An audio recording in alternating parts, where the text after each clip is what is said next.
I am really happy to introduce Stephane Leavy, a very dear friend of mine and of A.Team, who literally was drawing the first A.Team diagrams on the back of a napkin, right, at this coffee shop around here, to now help us explore some of the most interesting topics around both compliance and legal and IP with Gen AI. Thank you so much, Stephane. Thank you very much, everyone, for being here. Thank you, Raphael.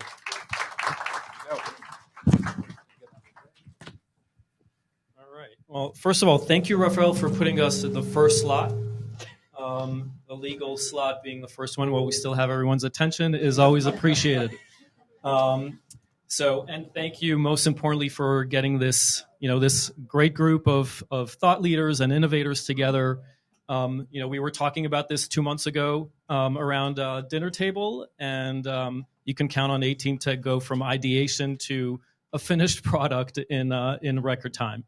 So my name is Stephane Leavy. I'm a partner in the emerging companies practice at Cooley. Cooley, for those of you who don't know, is a law firm that is purpose-built for the innovation economy.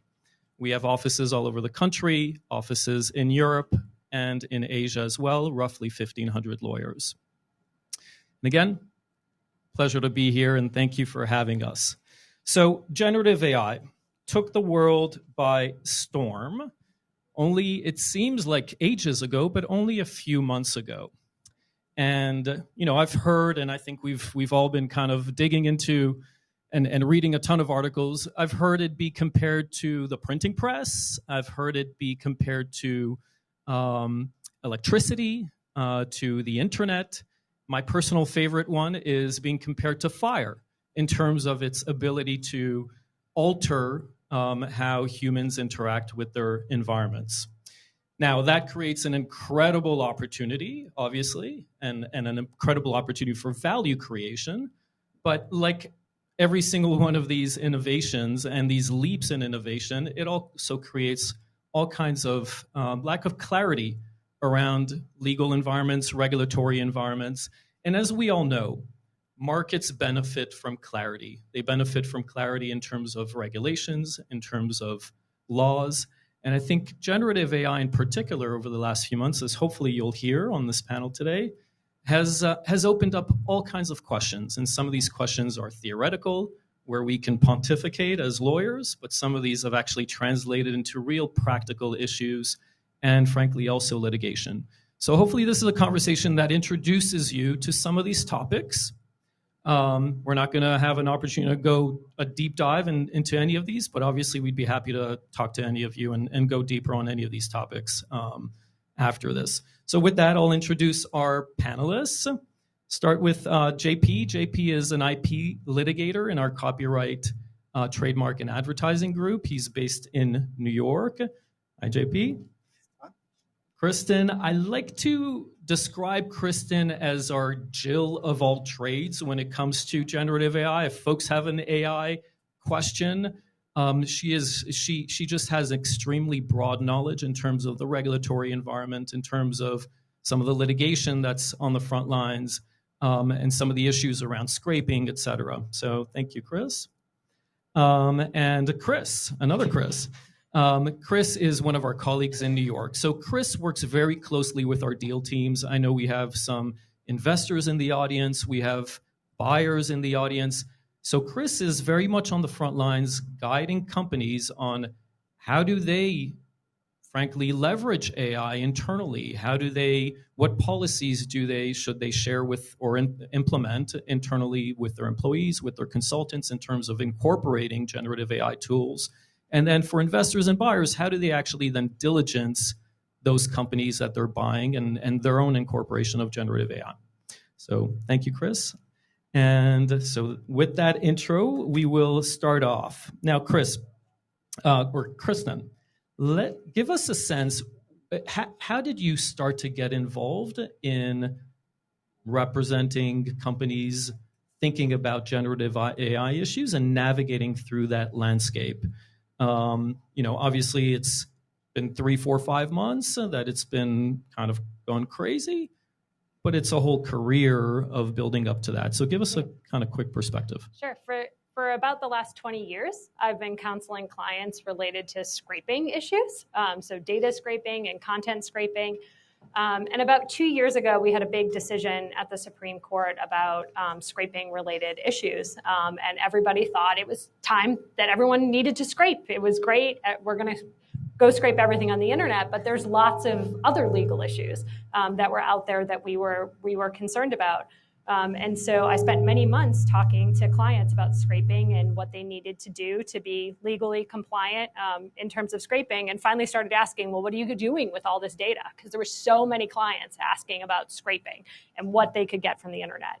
And so it turned out most of them were using it for AI purposes. And so I ended up moving a lot of my practice to counseling AI companies who were initially scraping data to make their models and now are actually commercializing those products.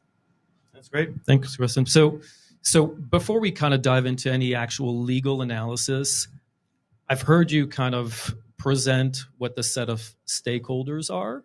And that really will, I think, help us understand the frameworks. So just as we were talking about a second ago, they're concerned about inputs, like how do we legally get the materials we need to actually train these models? And how do we defend in the event that we have a claim from owners of copyrighted materials or other content that we have used to train our models?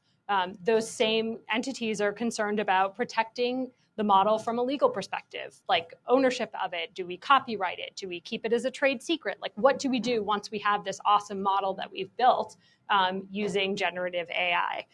And also at the same time, like, how do we commercialize it? We want to make money from that product. So how do we go to market? What's the strategy there? And then also protecting on the outputs and what legal issues may come from that output from that model. There are intellectual property issues, there are privacy issues, there are regulatory issues with the FTC that all come from that output of those generative AI models. So all of those developers have one, big bucket of issues that they're worried about. The content owners whose materials have been oftentimes taken to actually make these models go, they are super excited about generative AI. Like, those generative AI products are going to make their businesses easier. They're going to make them faster. They're going to make them more efficient. But a lot of them have been built on pre-existing content that they have created and made. And so how do we protect against models being trained on our content? Do we do it contractually? Do we do it through copyright law? And if we don't, then do we license our materials to these developers for folks to train models on? And so all of those content folks are trying to come to terms with, like, what are we going to do? And where is this going to play out? Because nobody sort of knows whether or not the model will go towards a licensing model for AI content that's used for training, or if it's going to be something that's going to be permitted under copyright law in the US. So all those folks are trying to figure out where they fit in the model. Then we have users of generative AI. So I want to put a chatbot on my website to do customer service inquiries. Like, there are a million ways that companies can use the generative AI, but there are issues that they have to think about. Like, all of those inputs have confidentiality issues. Like, there's going to be models that are going to be trained on those inputs. Do you allow your employees to actually use the generative AI platforms because of those confidentiality issues? You also have ownership issues. Who owns what comes out of the generative AI platform? As well as the same liability issues. Like, if there's a copyright infringement, who's responsible for it? Is it the platform? Is it the ultimate user? And then the fourth big bucket is the regulators, who are very much playing catch up in the last few months and trying to figure out where regulation is going to go. We have lots of statements that are coming out from the White House, from the Federal Trade Commission, from the EU, from states, and they're all sort of trying to play catch up in the process on how regulation is going to proceed. But at the same time, there's all this underlying regulation that we can apply to generative AI. So, for instance, the FTC on about a weekly basis has been coming out with new guidelines that apply to generative AI models, and reminding people that the FTC says unfair and deceptive practices are unfair and deceptive. And that applies to your generative AI model. And so you need to make sure that everything you input is not biased.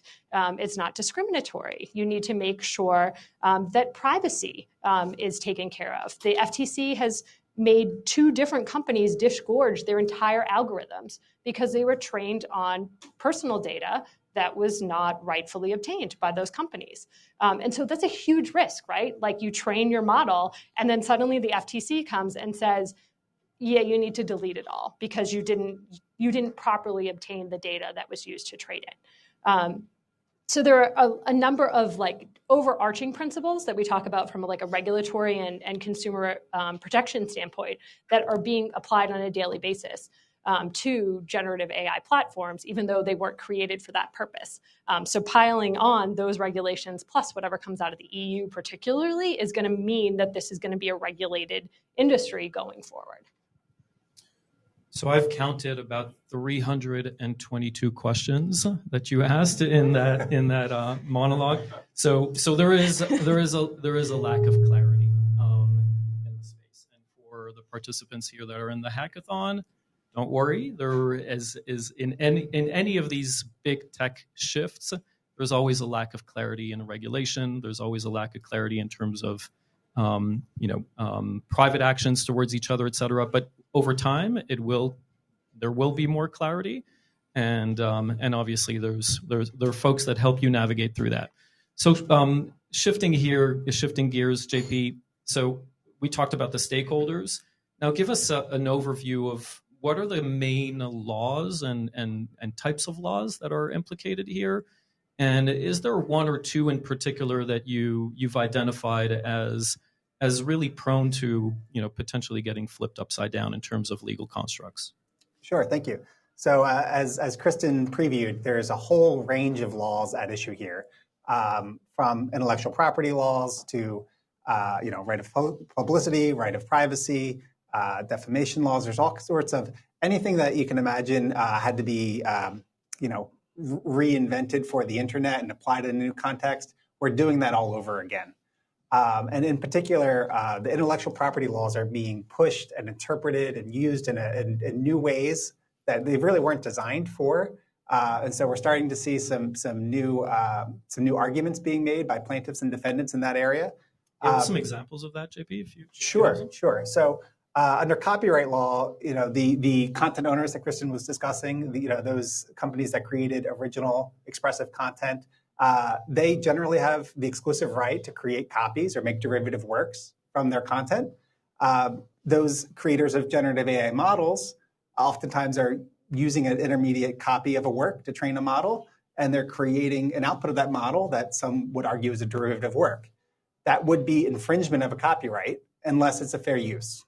And so I think the only thing that all of these stakeholders agree on is that it's very, very difficult to determine what is a fair use or to predict in advance how a case is going to play out. It's a subjective, highly fact-intensive exercise. The key analysis is whether or not the use is transformative in nature. Is this AI model, does it have a different purpose and character of use than the underlying content that's being used either to train the model or otherwise as an input? But there are other factors at issue as well, like what is the impact on the market for that content? Of course, it can be licensed, and then we can put all of this aside. But if it's not licensed, then we're going to go through a similar, an analogous development of the law as what we had to do when we had to determine all of the new products on the internet. Are they infringing? Are they a fair use? Many of them have been determined to be a fair use, and so we're at the beginning of a new set of litigation that will determine the new boundaries of fair use. Got it. So litigation right now, or one of the hot topics is, if you think you own the intellectual property related to content that you've produced, perhaps with the use of an AI tool, think again. There are question marks around ownership. Well, yeah. So the ownership question, that's kind of the opposite side of the coin. So on the question of whether or not something is infringing or a fair use, that's an issue that is being litigated. But on the ownership side, the Copyright Office has taken the position that they will only register copyrights when there's a human author. And so, who is the author when you're working with AI? Is it the person who prompted the AI? Is it the person who developed the model? So far, the Copyright Office has given registrations for, in one example, for a comic book, the selection and arrangement of the images, the way they were cropped, etc., but without any claim of copyright in the actual images that were used that were generated by the AI model. So, from the Copyright Office perspective, if AI is used to generate the picture, there is no copyright. Interesting. Any other hot areas of in terms of the legal landscape? Sure. Well, the flip side of that, on the patent side, a patent requires a human inventor as well. So if somebody invents using AI, there can be patent protection if the AI is a tool used by the inventor, but the inventor still is the one that had that spark. But if the AI itself is the sole inventor, the patent office is taking the position that there is no patentability there. Now, these are the respective positions of the Copyright Office and the Patent Office, and so far, no court has disturbed those positions, but there are parties that are trying to make those positions get changed now. That's great. Fascinating. Data privacy, any issues there that folks and market participants are struggling with? Sure. Well, on the data side, I guess whether it's a data privacy or really any sort of data question, the preliminary part of the analysis is going to be, where did this training data come from, right? When what were the strings attached pursuant to any license under which that data was accessed? That's on the training side. On the user side, you just need to keep in mind, if you're using one of these models, that you are submitting data to, you're submitting information, which might be, personally identifiable information subject to regulations, as Kristin mentioned. It might be, health information subject to HIPAA regulation. It could be trade secret information that, is only protected as a trade secret as long as you took reasonable steps to keep it a secret, which, submitting it to a third party who might train a model might destroy your trade secret, right? So these are all concerns that companies need to keep in mind when they're either building models, sourcing their data sets, using models. That's great. Shift gears to Chris here for a minute. Let's bring it to kind of practical, kind of day-to-day, and you're very much on the front lines, helping companies navigate through this, investors, M&A buyers.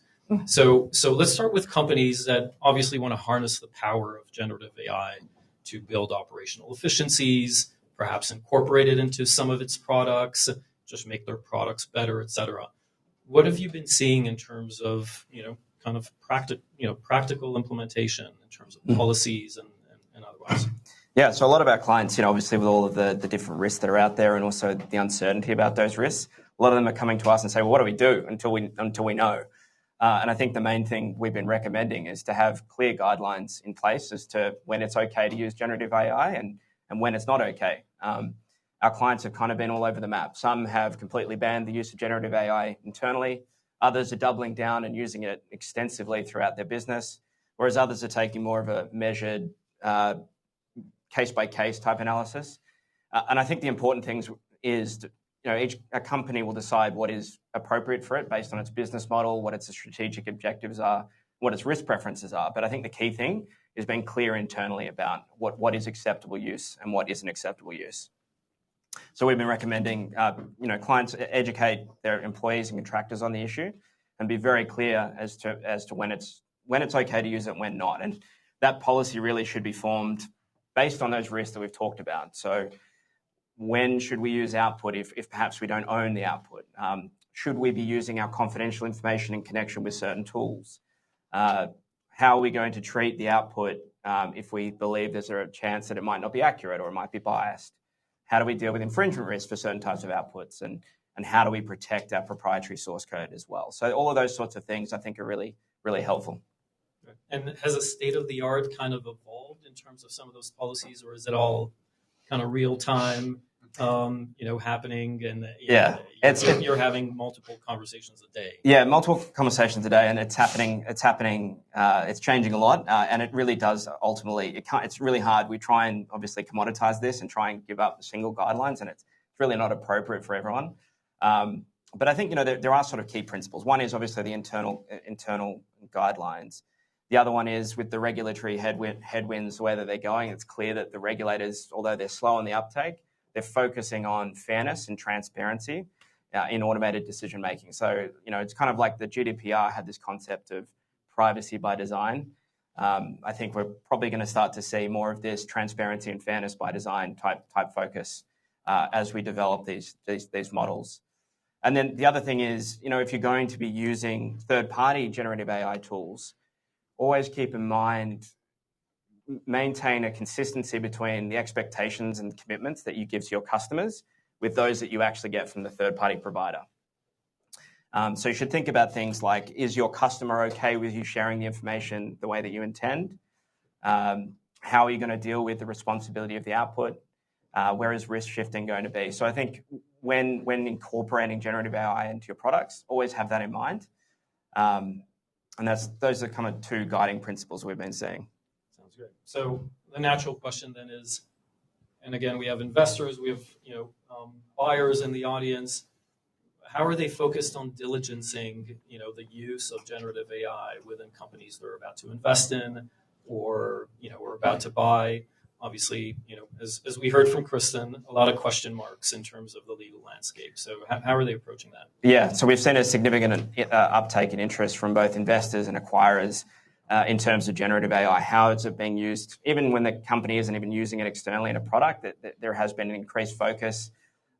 Many of you might have seen the reports of someone who recently uploaded their proprietary source code to a model and without permission, and what risk that had to their proprietary source code. So it's definitely something people are focusing on, both in early stage financings when generative AI is a core part of the product, but also when it's just part of the business. So definitely an uptake in the focus. I think investors, acquirers generally understand that there's a lot of risks that are generally applicable to the industry, and I don't think people are focusing too much on that. It's more about how are companies thinking about, are they aware of the risks and how are they mitigating and managing them? Makes sense. Presumably that translates also to kind of the guidance you would give to individual startups. So talk to us briefly about that. Yeah, absolutely. So when we're doing diligence, what we're looking for is more or less what we outlined earlier, which is, do they have a clear policy? Do they understand the risks? If they are taking risks, are they mitigating those somehow? And is there a commercial rationale for it? And then keeping a record is one thing that we'd expect to see. Companies that know they're going into a new financing round or that might be acquired soon really should be thinking about what questions they might be asked, and have a ready to go answer about how they use generative AI and what risk mitigation they're doing. So sounds all very theoretical. Lots of risk. It's a bit of a minefield. But JP, talk to us about, have there actually been any disputes that have emerged out of some of the gray area here? Sure, yeah. There's a number of lawsuits that have already been filed in the US, in the UK, and elsewhere. To date, most of them are around copyright issues, but in the output of models, if there are trademarks that are visible, if there is copyright management information that's been removed, there could be other claims as well that have been brought. Right now, most of the cases that are focused on generative AI are early stages, and the defendants are really using procedural motions to try to dispose of them. And so a lot of those cases may not go anywhere for a while or at all.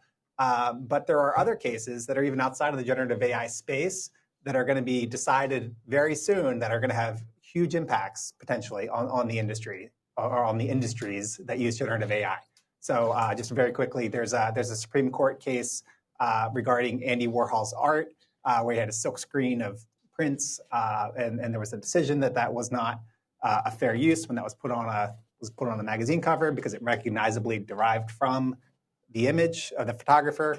The Supreme Court is deciding that in the next month, whether or not that is infringing or fair use, and that could have a huge impact on whether or not certain AI models and outcomes are fair uses.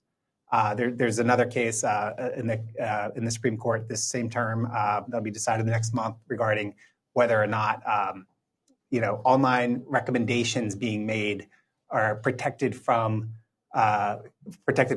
claims for liability as well. That's relating to the Communications Decency Act, Section 230. So that'll be there could be a whole new analysis and framework for liability for using and creating these models, even within a couple of months here. love the lawyers geeking out on this stuff, including myself. Section 230 is what you lose sleep over.